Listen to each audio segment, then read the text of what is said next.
You're welcome back to the conversation in News Central Television. The first half of the program, we did look at the Labour Party of Nigeria releasing its manifesto as we inch towards the 2023 general elections. It's now time for us to switch gears and look at the developing situation in Kenya, where President William Ruto has suspended the 4 electoral agency commissioners, dubbed Cherera 4, who refused to endorse his election victory from office, accusing them of being rogue.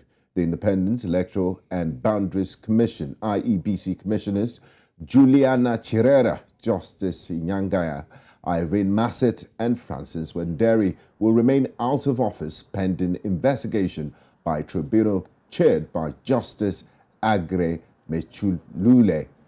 President Ruto announced the formation of the tribunal in a Gazette notice dated December the 2nd. The tribunal's mandate will be to consider the petition for the removal of the 4 IBC commissioners and to inquire into the allegations. The team will prepare and submit a report and its recommendations within 30 days. Now, the 4 commissioners, for the duration they will be out of office, will be entitled to continue to receive 1/2 of the remuneration and benefits of the office. In a related development, the Independent Electoral and Boundaries Commission, IEBC Vice Chairperson Juliana Cherera has resigned. In a resignation letter dated December 5, Cherera says her stay is no longer tenable after failed efforts to deal with corporate governance issues in the Electoral Board. 2 days ago, Commissioner Justus Nyang'aya also stepped down. And joining us to discuss all this, we have Bobby Mkangi, is a chairperson, Eastern African Center for Constitutional Development. Thank you so much for joining us in the conversation. Thank you for having me. All right, so the first take is we want your take on the reaction to the suspension of the 4 dissenting IEBC commissioners. I mean, we've seen Raila Odinga talking to the people and asking if they accept the suspension of the IEBC commissioners. What's your take on that?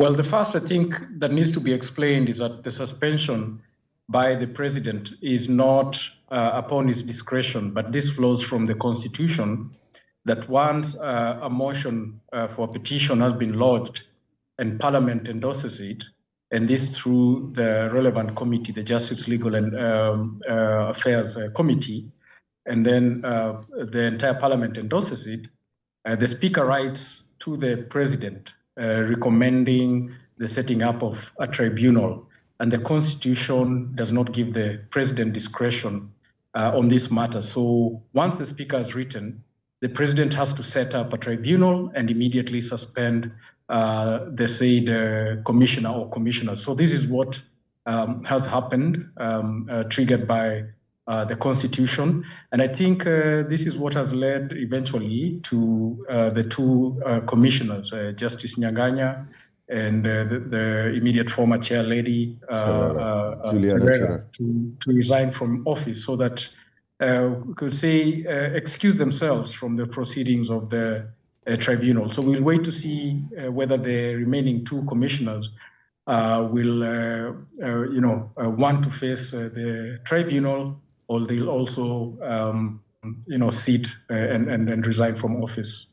Now, I'm happy you brought up the case of Juliana Cherera. Earlier this morning, she tendered resignation, the now former IEBC Vice Chairperson.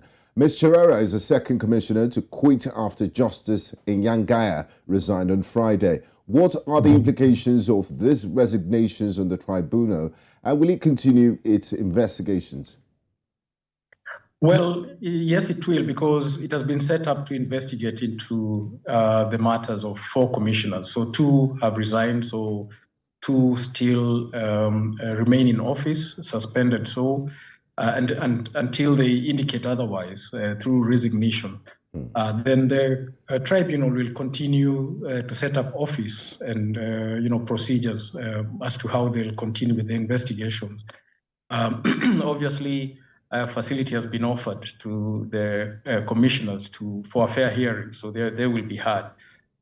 So if the remaining 2 do resign, then the tribunal, we can't say officially will be declared functus officio, because that means that its duties will have been executed even without them,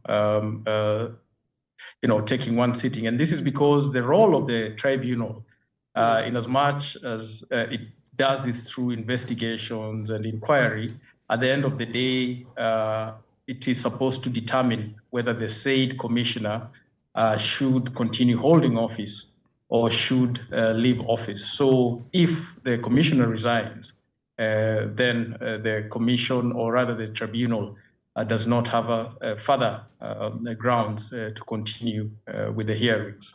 Okay. So if this 4 commissioners resigns, I mean, this is a very vital position. They are IEBC chairpersons. What are the processes to fill in that position if 4 of them resign? For the electoral commissioners. Yeah. And this is a situation or scenario that Kenyans are looking at, that considering that the remaining 3 commissioners, 2 commissioners and the chairperson, Wafula Chebukati, will be retiring from office, through the constitutionally provided period of 6 years. And this is next month in January. I think mid-January, they should be retiring officially from office. So there is a situation, or the likelihood, that we'll have a commission without commissioners for a while. The courts here have advised that a commission is made up of different elements. You have the commission as the commissioners, who are the policy stewardesses and thinkers of the institution, and then you have the hands-on people, and that's the secretariat that is led by the chief executive officer. And so up to the end that what has already been quote unquote commissioned by the commissioners and is work already on the table of the CEO, that will continue being implemented. However, those issues that are, in the policy inbox are supposed to be determined by the commissioners themselves, those will be held in abeyance until the president and parliament, who are responsible in filling in the positions procedurally, do invoke the procedure of filling in the positions of first the chairperson of the commission and then 6 other commissioners, depending on how the hearings on the remaining 2 proceed and eventually transpire. Now, Bobby, President Ruto, in a series of tweets last week, described the commissioners as rogue, referring to the Cherera 4, even before the tribunal had done its job. Isn't this presumption of guilt, on the president's part? Well, I think this is nothing new from the president. I think since the elections, during the duration of the elections, he'd already expressed his sentiments about the now so-called Cherera 4. And yes, he's already declared his verdict on what he thinks their conduct alluded to. The fortunate thing is that he's not the one who's supposed to make the final determination, but the tribunal, which is a judicial institution, which is supposed to accord the commissioners a fair hearing. Rules of evidence are supposed to be followed. So at the end of the day, this tribunal is supposed to deliver what, in the eyes of Kenyans, and you'd say the world, should be a forensically determined judicial decision that is impartial and just to all that are considered within it. So the president's sentiments could be held as his opinion, and probably they match with many Kenyans who support him. We know that his counterpart, former Prime Minister Raila Odinga, holds a different view, and he thinks that the Cherera 4 are actually heroes. But it's only through this process, a judicial process, the tribunal, that the truth, quote unquote, the judicial truth would be able to come out. So if we are going to still have the tribunal go on and examine the remaining 2, then we may be able to, come across more evidence and, issues that are probably not in the public domain right now. But as it is, every Kenyan has his or her opinion about the Cherera 4 or the entire commission for that matter. But at the end of the day, the only official scientific position can only be delivered by the tribunal. Okay, now, Bobby, while it seems like the rule of law is being followed, there's still been criticisms from the opposition. We've seen Raila Odinga. Now, Martha Karua criticized President William Ruto. She says, and I quote, that Ruto is acting outside of the law. The Commission Act clearly says 6 months to the end of the term of the chairperson of IEBC, a selection panel must be formed to start the journey of finding the new chair. Chebukati's term ends in January, and instead of forming a selection panel, William Ruto is busy trying to have the act amended so that he can have a selection panel that will create a commission after his own heart. Now, William Ruto, upon his inauguration, talked about the independence of the IEBC, of which over time we've seen criticisms of past governments infiltrate into the functions of the IEBC. Now, with all this going on, can we say that the IEBC is still independent of the government and are forming its own functions according to the constitutions? What do you also make of a statement? I think this is what has been ailing IEBC's stature and how the public perceives it, in as much as the Constitution facilitates its independence, and as we can see through this operation of the tribunal, that not even the president can outrightly kick out a commissioner, and not only the IEBC, but all other constitutional commissions and independent offices, that they can only be kicked out through grounds that are laid out in the Constitution and a process laid out in the Constitution, and that it's a tribunal at the end of the day that has the final say. And so this and many other facilities that make commissions here in Kenya independent, unfortunately, have been emasculated by political interference. And one way, and especially with the IEBC, that the politicians have had a way of poking their noses in the business of IEBC is through the selection process. Who determines the members of the selection panel that is supposed to interview the shortlisted candidates for this position? So as the law is right now, excuse me, the Parliamentary Service Commission really has the say on how this happens. Because of the selection panel, it has 4 slots, and then 3 others which are filled in by a religious leader and a representative of the Law Society of Kenya. And behind the scenes, what is or who are the representatives of the Parliamentary Select Commission actually happen to be representatives, the veiled representatives of the parliamentary parties, and for that matter, the strong parliamentary parties.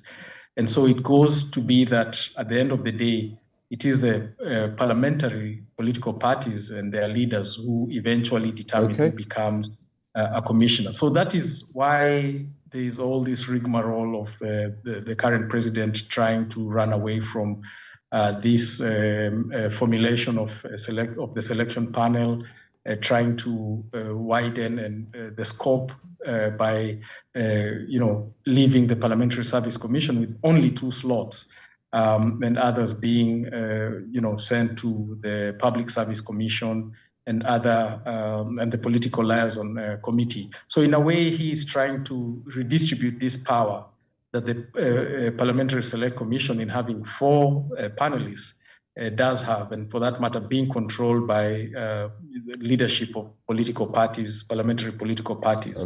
So I think if we can repair this, where the politicians really have little say in who becomes a commissioner at the IEBC, I think at the end of the day, then we may go back to what Kenyans intended, a truly independent commission.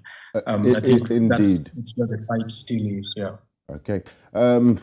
Thank you, Bobby. Now, Bobby, when are we expecting to know the fate of this, the remaining 2 dissenting commissioners? That's if they don't resign in the next coming days. When is the tribunal expected to give its report?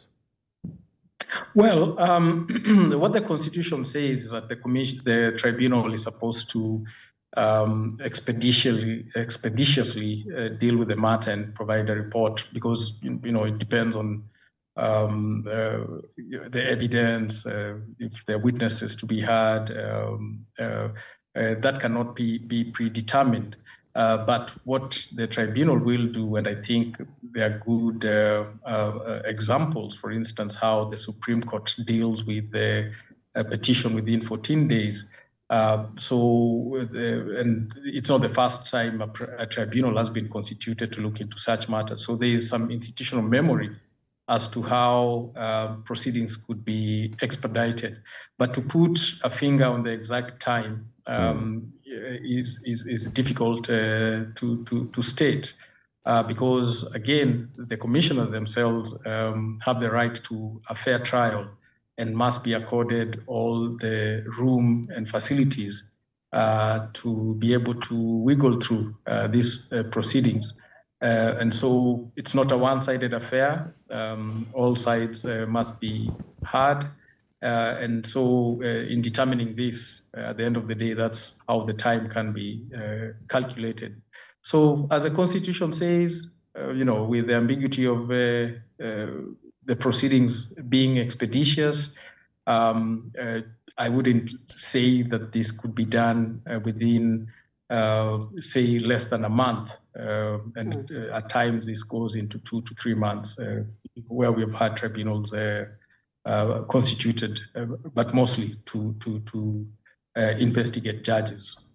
Okay, now finally, Bobby, still looking at post-election matters. Earlier on, when there was pre-election, we saw Raila Odinga and William Ruto talk about peace after elections, but now we're seeing him calling for a mass action against the decision to remove the 4 IEBC commissioners.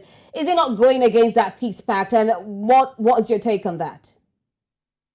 Well, sometimes they say necessity is the mother of invention. The other thing is Raila Odinga is known for this type of politics, so he's probably going back to his element. He is known to be, if I may say, a street fighter. He knows how to take the battle to the other side.